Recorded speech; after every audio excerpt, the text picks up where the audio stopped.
Hello beautiful internet family, Dan here from DansTube.TV, and today I'm checking out the newly updated MasterShots mode on the Mavic 3.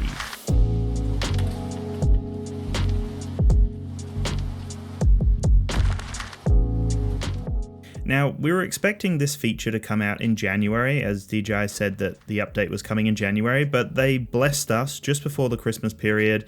It's now the 12th of December, and I tested out MasterShots mode yesterday, and it performed as you would expect. It was basically the exact same experience that I had with the Air2S, and it has some of the limitations, I guess, or some of the comments that I had from that previous video. The same kind of run true here with the Mavic 3 version as well.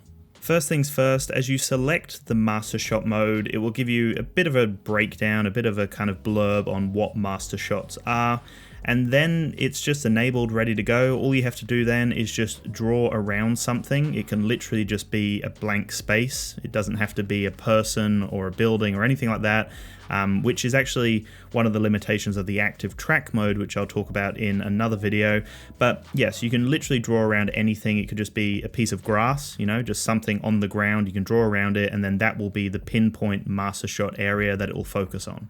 Once you've drawn around whatever it is that you want to draw around and focus on, it then pops up with a little interface that tells you the estimated flight time, which at the moment doesn't seem to adjust as you change the parameters or the settings here. It stays at 2 minutes, but I remember with the Air2S, as you adjusted these settings, it would actually adjust the flight time. So again, maybe a little bit of a rush launch to get these features out, but you know, that's fine. You can adjust the width, the length, and the height. You can go from small, medium, and large, and that gives you just a little bit of customization in terms of how the drone will operate, and it also kind of adjusts what kind of features, like QuickShot modes it's going to be using, or what type of, I guess, flight path it's going to be using.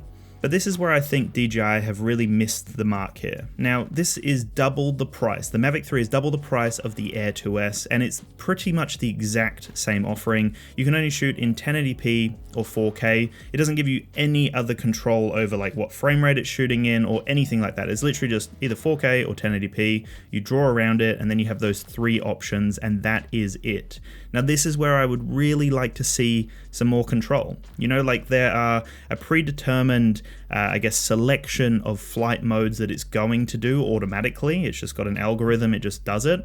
But why can't we, as prosumers, people who are buying a drone worth over $4,000, if you get the Fly More combo in Australia, you know, why can't we actually choose exactly what it's going to be doing? I wish I had more control over the exact flight path and the options. And again, this leads into my previous point I've made in another video, just around waypoints. Like, again, this is a prosumer drone. Why are we not seeing waypoints on this drone?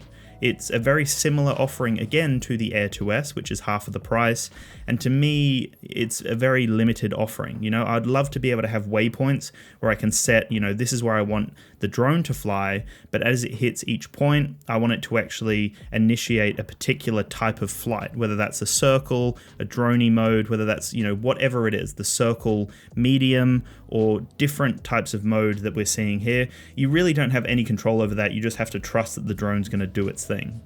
Before I dive further into my thoughts on the MasterShots mode on the Mavic 3, I do have a drone course available to beginners. It's the ultimate online drone course that's packed with resources, insights, and guidance. There's so much in this course. There's over 2.5 hours of high quality video content to check out. So if you are a beginner, or if you've crashed recently and you're feeling really, you know, overwhelmed and anxious about flying your drone, then this drone course is perfect for you. Check out fearlessdrone.academy and use the promo code on checkout DansTube to save 10%. Going back to the MasterShots mode, as you can see from the footage, it actually does a phenomenal job of capturing some unique movements and some unique perspectives from the drone. Now, one thing I would love to know, which isn't clear here what it's doing, but as it's doing the different zooming options, I don't know whether it's actually using that telephoto camera, whether it's using a zooming camera that it has, or whether it's just using the micro four thirds and then kind of cropping in the footage from there. Now, it's hard to say. You would think that they would be using the actual dedicated zooming camera, which is where I was thinking this was going to stand out over the Air2S, because we're going to get a different perspective there, and we're actually getting a proper telephoto lens that's going to be zooming in and keeping that clarity without obviously just cropping the image. So I don't know, it's hard to say. It looks like high quality, the video, so maybe it is using a hybrid of the telephoto as well as the wide angle, but again, it's very hard to say, and I don't know 100% what they're using here, what camera system they're using for all of these different maneuvers. In terms of the flight performance and how it manages your expectations, it does an amazing job in terms of flight performance. It just performs perfectly well. It does all of its maneuvers, and I had no issues with just the sequencing of the MasterShot mode. And then in terms of managing our expectations, on the right hand side, after you press start, you'll see it will actually break it down into segments, and those segments are basically the different maneuvers or the different flight modes that the drone is going to be using. Again, this is where I want to see some more customization and to be able to actually map out a unique MasterShot. Hopefully that will come in the future. I really hope they've got some other options coming, because again, this is quite an expensive drone. We want to see some more options and offerings here, but in terms of flight performance and managing our expectations, it does a great job and it performs really well. And as you can see from the footage, it's usable footage, it looks great, and it does give a unique perspective. All of these different maneuvers would take a while to do if you were just doing it yourself, but just to have an algorithm and your drone do it for you is quite impressive. It really does an amazing job, and it does it very efficiently because it only does it in a few minutes. One thing I did notice, which was introduced in the Air2S, is that subject scanning is automatically enabled by default. So straight when you go into MasterShot mode, it will just set up that subject scanning, and that means that it will actually bring up little pluses over things that it recognizes, as like a vehicle or a person or a building or something like that. It will really recognize what that is, and it will tell you, yep, you can just press this plus and we'll automatically track it for you. So that subject scanning works quite well. It was a little bit kind of fiddly, and it didn't always pick up on what was there in the environment. Again, I feel like maybe this was a little bit of a rushed firmware update just to get those features out. It works though, there's no major issues with it. It does a job that you would expect it to do. You press the plus and it starts tracking that thing, and then you press start and it does the MasterShot mode. So it's literally what you would expect it to do, but I'd like to see it a little bit more refined and a little bit more stable. Outside of everything I've mentioned so far, there's no major change here. So if we're to compare it to the Air2S, it's pretty much the same offering. The only thing I would love to know is if they're using that telephoto lens for the different zooming maneuvers, but outside of that, it really is the same offering as the Air2S. Again, for a drone that's double the price, I would love to see some more control here. I really hope that they bring some more pro features in January, or even moving forward into the new year a bit later. I would love to see some more offerings here. Firstly, waypoints would be phenomenal, to be able to actually map out a course and have the drone follow that. Again, a pro feature that a lot of people want. Why have we not got that yet? I would love to see waypoints coming. And then on top of that, I'd love to see some more control over the flight maneuvers, over that flight path, and exactly what QuickShots is going to do at what point.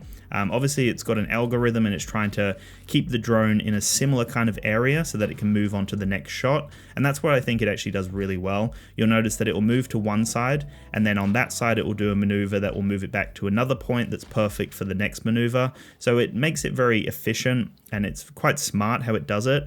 But I wouldn't mind spending just an extra minute and having more control, if I could customize exactly what it's going to do and it's going to take a little bit longer, that's a fine trade-off for me, to have that full control over what flight modes it's going to be doing, because again, you're kind of just left in the dark. But with all of that being said, it's still a very impressive feature. I don't know how many prosumers out there are going to love this feature.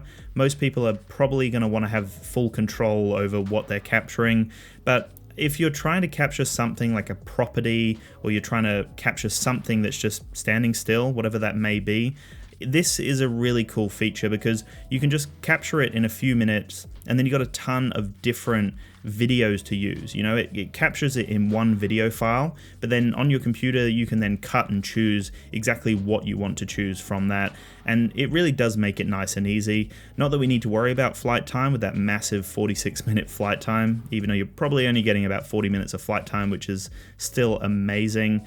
but the fact that this is an efficient way to film something is fantastic. And I guess on that note of being a prosumer, this is a really helpful way just to give you some additional shots that you can just chuck in to your production. You know, some of these maneuvers are going to be really hard to do. Like for example, the circle zoom, that would be really hard to do. You'd have to have multiple hands, like 5 hands hanging over you, trying to zoom in while you're also moving the drone. And yeah, it's too much for one person to do. So the fact that, you know, the algorithm and the drone can do this for you really does capture something quite unique here that you probably wouldn't be able to capture on your own. So it's nice to do that, and then you can move on to capturing your own footage as the creator, and then just kind of cut in different maneuvers and shots together to create something quite unique. So I think overall MasterShots is something that's welcome on the Mavic 3, and it's a really cool feature that I loved on the Air2S. But DJI, please make it a little bit more prosumer friendly here and give us some more features. You know, we want to see some more features from MasterShots on the Mavic 3. But anyway guys, that is the end of this video. Thank you so much for watching. I would love your thoughts in the comments below. If you have used MasterShots either on the Air2S or on the Mavic 3, again, I'd love your thoughts below. How do you think it performs? Are you happy with the footage it's capturing? And do you have any other thoughts of what they could add in the future? But that's it. Thank you so much for watching. Make sure to have a fantastic day, and peace out.